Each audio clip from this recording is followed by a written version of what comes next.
मेरी कंपनी का नाम ग्लासबा फाइनेंशियल सर्विसेज है। आज हम जानेंगे एलआरडी क्या है। क्या मुझे 17 से 20 साल तक की एलआरडी मिल सकती है? मेरे पास लेटर ऑफ इंटेंट तो है, लेकिन अभी तो बिल्डिंग बनानी होगी, रुपए कहाँ से आएंगे? मेरी प्रॉपर्टी की वैल्यू तो बहुत बढ़ गई है, क्या मुझे और लोन मिल सकता है? एलआरडी का फुल फॉर्म होता है लीज रेंटल डिस्काउंटिंग। आपको अपनी प्रॉपर्टी पर जो रेंट आता है उसे आप एक निश्चित काल के लिए डिस्काउंट करके रुपए भी ले सकते हैं। इसके अंतर्गत आपको एक लीज एग्रीमेंट अपने लेसी यानी कि किराएदार के साथ करना होता है। आप जितने साल के लिए उसे किराए पर दे रहे हैं उतने साल का एक एग्रीमेंट किया जाता है। इस प्रोसेस में आपका रेंट बैंक के एस्क्रो में जाता है, जहां से बैंक अपना ईएमआई ले लेती है। ये लैप लोन का ही रूप हुआ, पर यहाँ बैंक और भी सेफ है, क्योंकि बैंक को पता है कि उनकी ईएमआई कौन देने वाला है और डायरेक्ट ईएमआई लेसी यानी कि किराएदार से उनके पास आ जाता है। आपकी प्रॉपर्टी के 70% तक लगभग आपको लोन मिल सकता है। सिर्फ प्रॉपर्टी वैल्यू ही नहीं, आपका रेंट एग्रीमेंट भी लोन अमाउंट डिसाइड करने में एक इम्पॉर्टेंट फैक्टर प्ले करता है।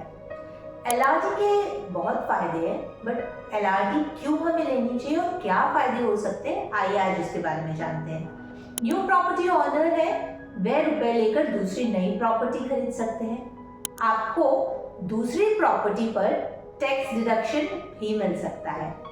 आप ये लोन 15 साल से 20 साल या उससे अधिक समय के लिए भी ले सकते हैं, जो आपके लेसी पीरियड पर निर्भर करता है। पूरे लीज पीरियड का एग्रीमेंट नहीं भी हो तो एक अलग से कंफर्मेशन लेटर लेसी से लेकर कि वह इस प्रॉपर्टी पर और भी रहना चाहेंगे, बैंक को दिया जा सकता है। बैंक इसको कंसिडर करते हुए लेसी पीरियड और बढ़ा सकती है। आप सिर्फ फंड यूटिलाइजेशन पर इंटरेस्ट भर सकते हैं।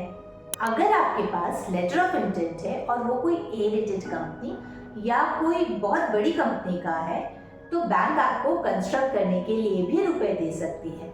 जब आपकी प्रॉपर्टी बनकर खड़ी हो जाएगी तो उसको वो लीज रेंटल डिस्काउंटिंग में कन्वर्ट कर देगी। इससे आपको कंस्ट्रक्शन लोन भी मिल गया और वो एलआरडी में कन्वर्ट भी हो गया।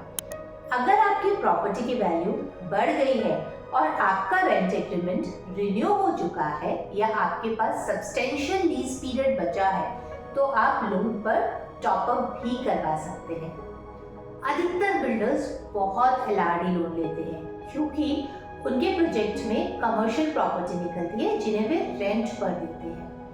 कई बार देखा जाए तो एलआरडी प्रॉपर्टी रीवैल्यू करके एक्स्ट्रा अमाउंट भी दूसरे प्रोजेक्ट में यूज किया जाता है। इस लिमिट के अंतर्गत बैंक अपने आप को सेफ मानती है, तभी आप best rate of interest bank से नेगोशिएट भी कर सकते हैं। इसी तरह और प्रोडक्ट्स या और फाइनेंशियल टिप्स जानने के लिए हमारे YouTube चैनल से जुड़े रहें और आप हमें लाइक, शेयर और सब्सक्राइब जरूर करें। Glasba Financial Services for all your financial needs.